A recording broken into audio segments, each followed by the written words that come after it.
ये हो गया था क्या? यहीं से होना था, ये हो गया था। आर्मेचर प्रतिक्रिया सुधारने के लिए ब्रश को आर्मेचर की घूर्णन की दिशा में अग्र लीड प्रदान किया जाता है, अर्थात ये नॉर्थ पोल है और ये साउथ पोल है और ये मेरा आर्मेचर है। तो क्वाइल को इसी के ब्रश को इसी के पैरेलल रखा जाता है, यही मामला है। अब कहता है असंतृप्त डीसी मशीन की आर्मेचर प्रतिक्रिया के परिणाम स्वरूप प्रतिचुंबकन प्रभाव उत्पन्न होता है। असंतृप्त का एक होता है संतृप्त, जिसमें कोई दोष ना हो। जैसे हम लोग कहते हैं ना, अब तृप्त हो गए, अब हमको नहीं खाना है। असंतृप्त, अ का मतलब हुआ नहीं, अ का मतलब नहीं, तो कहता है असंतृप्त जो तृप्त नहीं है, मतलब जिसका वोल्टेज फुल नहीं है, डीसी मशीन की आर्मेचर प्रतिक्रिया के परिणाम स्वरूप प्रतिचुंबकन प्रभाव होता है। प्रतिचुंबकन मतलब चुंबकीय विकर्षण की चुंबकीय आकर्षण। फेरोमैग्नेटिक होता है प्रतिचुंबकीय मतलब चुंबक के प्रति प्रतिकर्षण, अनुचुंबक मतलब अल्प आकर्षण, लोह चुंबक मतलब प्रबल आकर्षण। बोलो न रे। कहते हैं आर्मेचर धारा में वृद्धि होने पर आर्मेचर प्रतिक्रिया घटती है। अगर बताओ आर्मेचर में धारा में वृद्धि होगा तो आर्मेचर प्रतिक्रिया घटेगा, साथ ही आर्मेचर वोल्टेज ड्रॉप के बढ़ने से इंड्यूस्ड ईएमएफ का मान कम हो जाता है। मतलब आर्मेचर धारा में अगर बहुत ज्यादा वृद्धि हो जाएगा, बहुत कम धारा रहेगा तब इफेक्ट करेगा, लेकिन बहुत ज्यादा धारा रहने पर यह इफेक्ट नहीं करता है। ईएमएफ को भी बहुत ज्यादा इफेक्ट नहीं पड़ता है, लेकिन थोड़ा बहुत कम ज्यादा हो जाता है। वोल्टेज का ड्रॉप थोड़ा बहुत कम ज्यादा होता है, लेकिन उसका तो उपाय है कि ब्रश को पैरेलल में लगा देंगे। लीड में लगाएंगे कि लैग में लगाएंगे? किसमें लगाएंगे? लीड में लगा देंगे। बहुत तरीका। स्लाइड नहीं बनाया है क्या रे?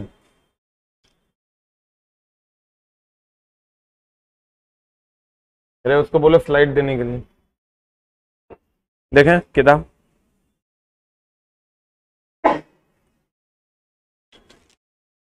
तो यहां तक बनाया है, देखो यहां तक देखो। उसके बाद है आपका आर्मेचर रिएक्शन के निवारण और उपाय। कहता ब्रश को जीएनए, हम बोले ना ब्रश को जीएनए मतलब हो गया ज्योमेट्रिकली न्यूट्रल एक्सिस। अभी क्या होता है, जैसे ये मेरे दोस्त नॉर्थ पोल है, ये नॉर्थ पोल है और ये साउथ पोल है, तो नॉर्थ से साउथ की तरफ मैग्नेटिक लाइन सब फोर्स जाएगा। बोलो ना रे। अगर ब्रश हम लगाते हैं, ब्रश हम लगाते हैं तो ये मैग्नेटिकली न्यूट्रल एक्सिस में ब्रश लगाएंगे। किसमें लगाएंगे? मैग्नेटिकली न्यूट्रल एक्सिस में लगाएंगे, यानी ये नॉर्थ पोल साउथ पोल का एक्सिस है, ये ऐसा ही एक्सिस में होना चाहिए। ब्रश को इस पोजीशन पर नहीं लगाएंगे या टेढ़ा नहीं लगाएंगे, एकदम सीध में लगाएंगे, तो हमारा आर्मेचर रिएक्शन का जो है मामला खत्म हो जाएगा। कहते हैं ब्रश को जीएनए ज्योमेट्रिकली उदासीन अक्ष या एमएनए चुंबकीय उदासीन अक्ष की स्थिति में खिसका कर रखा जाता है। कंपनसेटिंग वाइंडिंग, एक होता है कंपनसेटिंग वाइंडिंग। कंपनसेशन समझते हो? किसी के जीवन को अच्छे से चलाने के लिए सरकार कंपनसेशन देती है दिव्यांगों को, गरीबों को। कंपनसेशन का मतलब होता है वह राशि जो तुम्हारे जीवन को सामान्य कर दे, वह राशि जो तुम्हारे जीवन को क्या कर दे?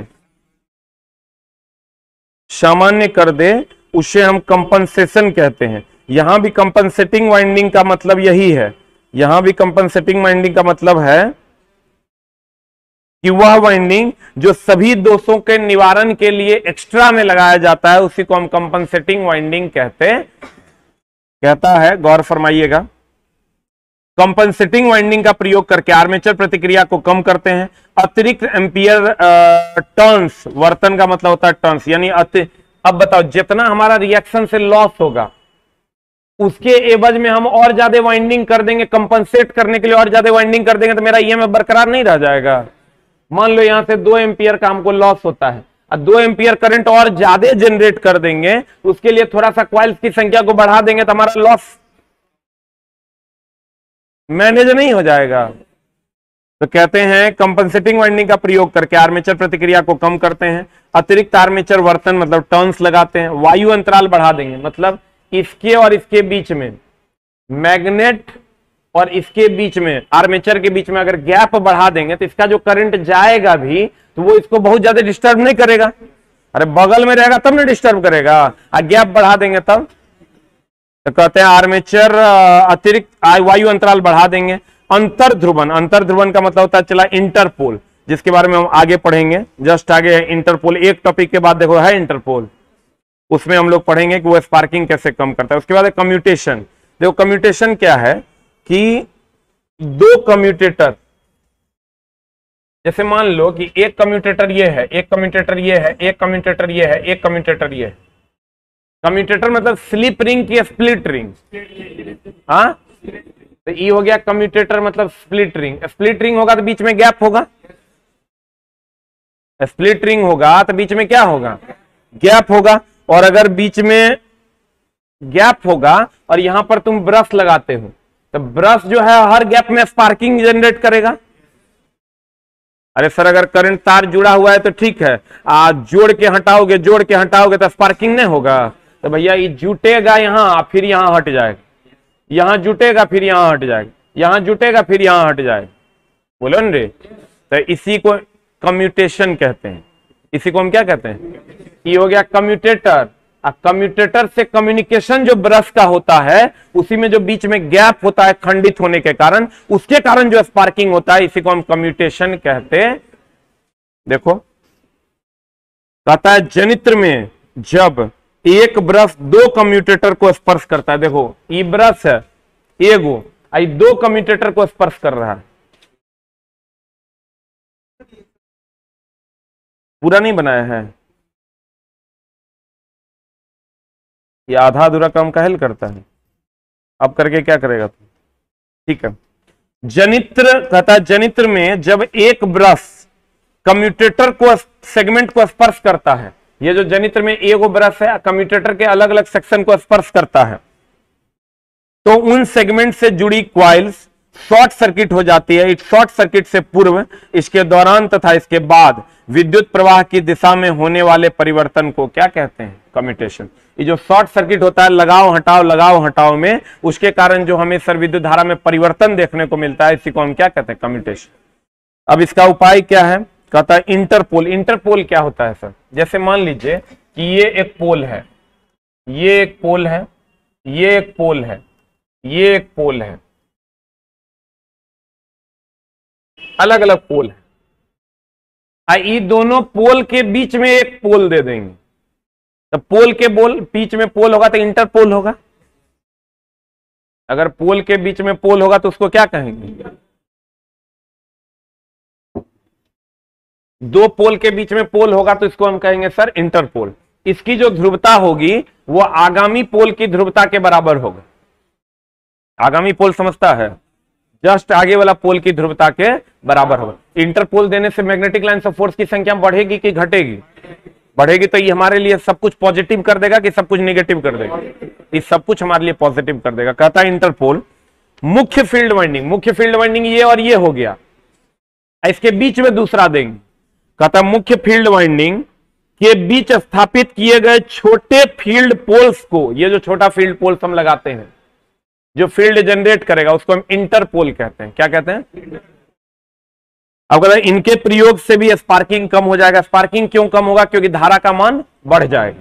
क्योंकि धारा का मान क्यों बढ़ेगा, क्योंकि मैग्नेटिक लाइन्स ऑफ फोर्स की संख्या बढ़ेगी कि घटेगी, इससे सब कुछ कम हो जाएगा, जितना भी चीज है वो सब कम हो जाएगा। कहता है इसकी ध्रुवता, ध्रुवता मतलब इसका स्ट्रेंथ जो होगा वो आगामी पोल की ध्रुवता के समान होगा कि अलग होगा। कहता है इसकी ध्रुवता घूर्णन दिशा में आगामी पोल की ध्रुवता के समान होगा। इंटरपोल अंतर्वेश, अंतर्वेश मतलब सर डालना, अंतर्वेशन का मतलब होता है डालना, दो पोलों के बीच में तीसरा पोल डालना अंतर्वेशन कहलाता है। कहता है इंटरपोल अंतर्वेशों का प्रयोग कम्यूटेटर पर स्पार्किंग कम करने के लिए किया जाता है। और इंटरपोल में सर लैप और वेव दोनों वाइंडिंग, इस पर जो वाइंडिंग लपेटोगे ना, तो वाइंडिंग कितने प्रकार का, दो, एक लैप वाइंडिंग और दूसरा वेव वाइंडिंग। लैप वाइंडिंग में हम बोले थे समानांतर पथों की संख्या पोल यानी ध्रुव की संख्या के बराबर होगा। अब वेव वाइंडिंग में हम बोले थे समानांतर पथों की संख्या कितनी, 2। लैप वेव वाइंडिंग वोल्टेज को बढ़ाता है और लैप वाइंडिंग करंट को बढ़ाता है, याद है। अब कहता नोट, डीसी जनरेटर की रेटिंग को किसमें व्यक्त किया जाता है, किलोवाट। किसमें व्यक्त किया जाता है, अब बताओ। लैप वाइंडिंग में समानांतर पथों की तुलना में ध्रुवों की संख्या बराबर होगी कि नहीं होगी। अरे लैप वाइंडिंग में जो समानांतर पथों की संख्या P4 पोल के बराबर होता है, अब वेव वाइंडिंग में समानांतर पथों की संख्या कितनी, कहता है जनरेटर में डमी क्वाइल। अब डमी क्वाइल क्या होता है, देखो जैसे मान लो कि ये जनरेटर का रोटर है, इस पे तुम क्वाइल लपेट दिया, किसी एक तरफ भाग रहा है, घूम रहा है और बैलेंस वे में नहीं घूम रहा है। हम लोग क्या करते हैं, जिधर भाग रहा है उसके अपोजिट साइड में एगो डमी क्वाइल लगा देते हैं। जिधर भाग रहा है उसके अपोजिट साइड में एगो डमी क्वाइल लगा देंगे तो भागेगा। तो इसे डमी का मतलब होता है फॉल्स क्वाइल। जैसे मोबाइल का डमी होता है ना, वैसे ही डमी का मतलब होता है फॉल्स क्वाइल। जब ये फॉल्स क्वाइल लगा देंगे, अब ये घुमाएंगे तब ये बैलेंस रहेगा। क्या रहेगा, बैलेंस रहेगा। कहते हैं जनरेटर में डमी क्वाइल प्रदान किया जाता है क्योंकि इससे रोटर को यांत्रिक बैलेंस प्रदान किया जाता।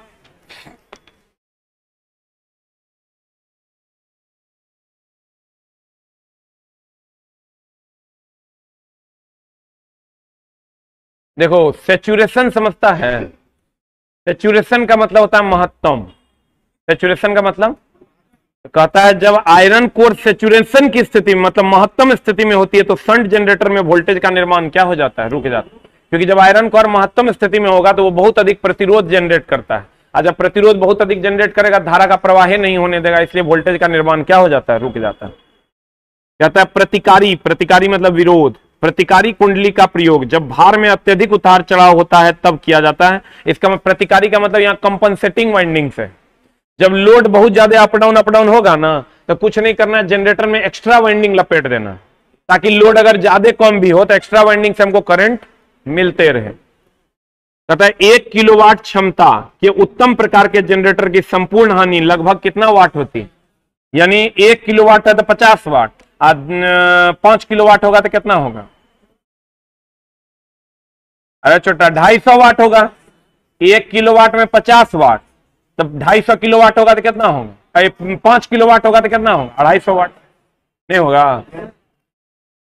कहता जनित्र में ध्रुवों की संख्या 2 होगी यदि थीटा एंड थीटा ई को पेंडिंग में रहने दो, आगे हम बात कर लेंगे इस पर। कहता है एक separately excited generator, separately excited समझता है, हम बताए थे तुमको कि ये जनरेटर है,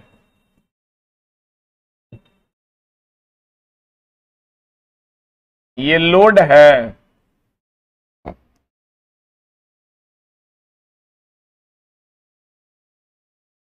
और ये सेपरेटली एक्साइटेड है।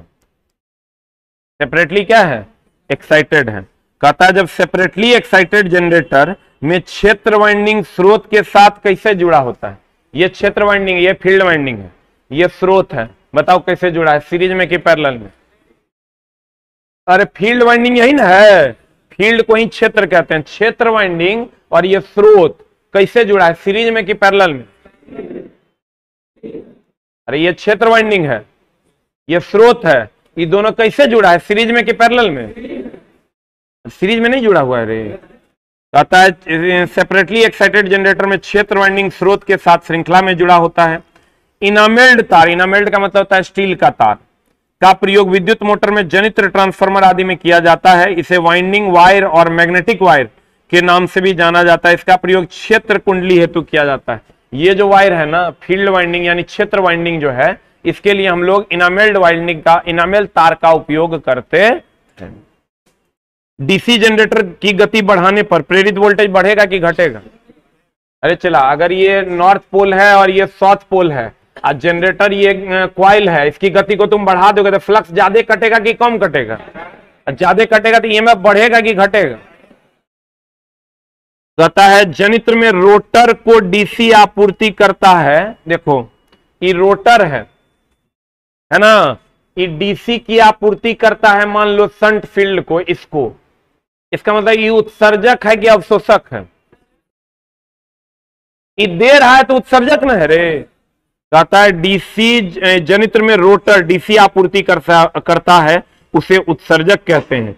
डीसी पार्श्व पथ जनित्र का क्रांतिक चाल वह चाल होता है जिस चाल के नीचे जनित्र वोल्टेज बनाने में असफल। देखो क्रांतिक का मतलब होता है क्रिटिकल, जैसे कहते हैं क्रिटिकल कंडीशन में अब न तब घटना घट जाएगा। तो तुम कभी ऐसा देखा होगा कि तुम जनरेटर को ऐसे ऐसे धीरे धीरे घुमाओ, क्या तुमको बल्ब जलता हुआ दिखाई देता है? नहीं। बहुत कम रहेगा तो नहीं जलेगा, थोड़ा बढ़ा दोगे तो दिखाई देगा कि जल रहा है, भुक भुक भुक भुक करने लगे। तो चला एक वैसा स्पीड जितना तक तुमको बल्ब जलता हुआ नहीं दिखता है वो उतना तक का स्पीड को क्रांतिक स्पीड कहते हैं। जनरेटर को तुम घुमाओ घुमाओ घुमाओ, बल्ब नहीं जल रहा है, नहीं जल रहा है। अब उसके बाद जलने लगा, मान लो 12 मीटर पर सेकेंड तक, 10 तक गया नहीं जल रहा है, 11 तक गया जलने लगा। इसका मतलब 10 से इधर वाला जो है यानी 10 जो है वो क्रांतिक स्पीड है, जिससे पहले नहीं जलेगा, जिसके बाद जलने लगे। बोलन रे। तो कहते हैं डीसी पार्श्व जनित्र में क्रांतिक चाल वह चाल होती है जिस चाल के नीचे जनित्र वोल्टेज बनाने में असफल होता है। विद्युत मशीन में ध्रुव अंतराल कितना डिग्री पर? 180 डिग्री पर। दो पोल के बीच 180 डिग्री का कोण होता है, देख लो ऐसा। सीधा लाइन होगा तो कितना डिग्री का कोण होगा? 180 डिग्री का कोण होता है। देखो हमने तुमको कहा कि हमने आपको कहा एक होता है इंटरपोल। अब इंटरपोल एक होता है कंपनसेटिंग वाइंडिंग और एक होता है मेरे दोस्त कम्यूटेशन। सबको हम लोग फिर से समझेंगे। अगर मान लो ये पोल है, ये पोल है, ये पोल है, ये पोल है, ये पोल है, ये पोल है, ये पोल के बीच में पोल होगा तो इसको हम इंटरपोल कहेंगे। पोल के बीच में पोल होगा तो इसका जो स्ट्रेंथ होगा वो आगामी पोल के स्ट्रेंथ के बराबर होगा। किसके बराबर होगा? आगामी पोल के स्ट्रेंथ के बराबर होगा। ये हमारा जितना भी प्रकार का लॉस होगा एक्स्ट्रा वाइंडिंग होने के कारण वो सब लॉस को ये extra magnetic lines of force होने के कारण उसको ये कम कर देगा। कंपनसेटिंग वाइंडिंग का भी वही काम है कि एक्स्ट्रा वाइंडिंग लपेटा हुआ, इस पर एक्स्ट्रा वाइंडिंग लपेट दी तो मैग्नेटिक लाइन्स ऑफ फोर्स को काटेगा ज्यादा तो ईएमएफ ज्यादा जनरेट होगा। बोलो न रे। आज जब ईएमएफ ज्यादा जनरेट होगा तो जो हमारा लॉस होगा उसको मैनेज कर देगा। बोलो न रे। एक होता है कम्यूटेशन। कम्यूटेशन क्या होता है? ये लगातार ये आपका हो गया मान लीजिए कम्यूटेटर, इसमें अगर ये ब्रश है तो ये ब्रश जहां सटेगा हटेगा उसके कारण जो स्पार्किंग के कारण जो लॉस होगा उसी को कम्यूटेशन कहते हैं। और डीसी जनित्र की क्षमता को किसमें नापते हैं? किलोवाट में। किसमें नापते हैं? अगर सेपरेटली एक्साइटेड है तो स्रोत से कैसे जुड़ा हुआ होगा? सीरीज में कि पैरेलल में? अब बताओ ये जनरेटर जो उत्सर्जित करता है तो ये उत्सर्जक है कि अवशोषक है?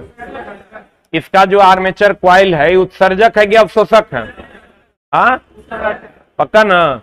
और अगर हम एक्स्ट्रा वाइंडिंग लपेटते हैं तो जिसको आप डमी वाइंडिंग कहते हैं, डमी कॉइल कहते हैं, डमी कॉइल लपेटने से बैलेंसिंग ज्यादा होगा कि बैलेंसिंग कम होगा? बैलेंस करने के लिए ही डमी कॉइल लपेटते हैं, जिधर भागेगा उधर एगो लोड बढ़ा के डमी कॉइल लपेट देंगे। बोलो न रे। और आर्मेचर रिएक्शन क्या है? आर्मेचर रिएक्शन हम बोले ये नॉर्थ पोल है, आई साउथ पोल है, इसके बीच में आर्मेचर है, ये आर्मेचर घूमेगा तो इसमें ईएमएफ जनरेट होगा। इसका नॉर्थ पोल साउथ पोल का मैग्नेटिक लाइन्स ऑफ फोर्स है, इसका भी रिएक्शन इसमें आएगा, दोनों को डिस्टर्ब करेगा तो भैया डिस्टर्ब हो जाएगा। इसका उपाय क्या है? कॉइल्स की संख्या को बढ़ा दो, इसके बीच के गैप को बढ़ा दो। बोलो न रे, यही ना उपाय है। और दूसरा उपाय यह है कि तुम मैग्नेटिकली न्यूट्रल एक्सिस पे जो है ब्रश को रखो। बोलो न रे, यही ना उपाय है कि जीएनए में रखो, ज्योमेट्रिकली न्यूट्रल एक्सिस या मैग्नेटिकली न्यूट्रल एक्सिस पर कॉइल को रखो तो तुम्हारा सर लॉसेस जो होगा वो कम हो जाएगा। क्लियर? अब आप इसके सवाल को सर बनाइए, आपसे सवाल बन जाएगा। एक बार पहले अपने से रिवाइज कर लीजिएगा और रिवाइज करके इसको सर बना लीजिएगा, आपका काम हो जाएगा। तेरे नैना में बताओ डीसी जनित्र में फील्ड पोल्स की न्यूनतम संख्या कितनी? कम से कम 2 होगा, एगो नॉर्थ पोल और दूसरा साउथ पोल। नहीं होगा रे। डीसी जनित्र में फील्ड पोल्स बने होते हैं कास्ट स्टील के। किसके बने होते हैं? एनामेल्ड के भी बने होते हैं, लेकिन वो तो ऑप्शन में है नहीं। आर्मेचर कोर लेमिनेटेड होने से कौन सी क्षति कम होगी? बोलो ना, ईडी धारा क्षति कहीं भी आर्मेचर का कोर लेमिनेट कर दोगे तो ईडी धारा क्षति का मान क्या हो जाएगा? कम। क्लियर? एक बार अपने सर बनाइए सारा सवाल, आपको एक बार रिवाइज कर लेना है, और रिवाइज करके देखो अनाधून सवाल है। 149 को सवाल है, बनाओ। 8-10 सवाल नहीं बनेगा, बाकी सब बन जाएगा। यूट्यूब का क्लास बंद हो गया, चैनलें डिलीट कर रहे हैं क्या सर? नहीं, कल के बाद छुट्टी हो जाएगा कोचिंग। हाँ, खुलेगा 15 तारीख को, तुम्हारी क्लास 16 तारीख से होगी। तुम्हारा मंगलवार अल्टरनेट ना है, 16 तारीख से। बात एक दो लड़का का नहीं है, चला जो मन होता है वही बोल देता है। लिखने नहीं जानता होगा, ये वो लड़का थोड़े है 5 को 7 को है कभी कुछ। अब बताओ, हमको तो समझ में नहीं आता यार, फिजिकल प्रोटेस्ट का मतलब समझता है? जे मन होता है। मेरे फिजिकल प्रोटेस्ट का मतलब हुआ पटना में क्या होगा उत्तरा नहीं पता है, हमरा समझ में आता है। जगह नहीं बचेगा रोड पे। अरे चला, तो तुम्हारा मास्टर है, नौकर थोड़े हैं। हमरा भूखमरी आ गया है रे। अरे जी लेंगे कहीं ना कहीं। थोड़ा लगता है कि हम धंधा करते हैं, छोड़ दिए धंधा। माँ कसम, जगह जरूरत होगा मेरे पास आए। तू प्यासा है, हम कुआं है, तोरा हमरा पास आना है। हमरा पता है हम बहुत पैसा कमाने के चक्कर में मरना तय है। कोई रोक सकता है मेरा मौत? रोक सकता है तो बता। कोई नहीं रोक सकता है, इसलिए बहुत ज्यादा टेंशन लेने की जरूरत नहीं। ऐसा ही करेंगे। देख लो चालू है इधर भी, यूट्यूब पे क्लास लीजिए।